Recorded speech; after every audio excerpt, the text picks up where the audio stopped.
শেরপুর বগুড়ার মায়া জড়ানো গ্রামীণ জনপদ, ফসলের প্রাচুর্যে ভরা শেরপুর। শেরপুরের মানুষের জলের চাহিদা মেটায় এখানকার নদীগুলি।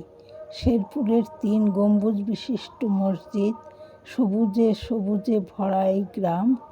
ধান ভুট্টার চাষ হয় প্রচুর। এখানকার নামকরা দই, চোখ জুড়ানো ফসল, আর তার পাশে জনবসতি। এখানকার মাটির দেয়াল আর টিনের চাল।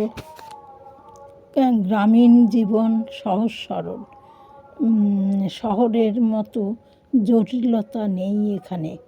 এখানকার মানুষের পেশা কাঠের কাজ করে, মাটির কাজ করে, লোহার কাজ করে, সব রকমের কাজ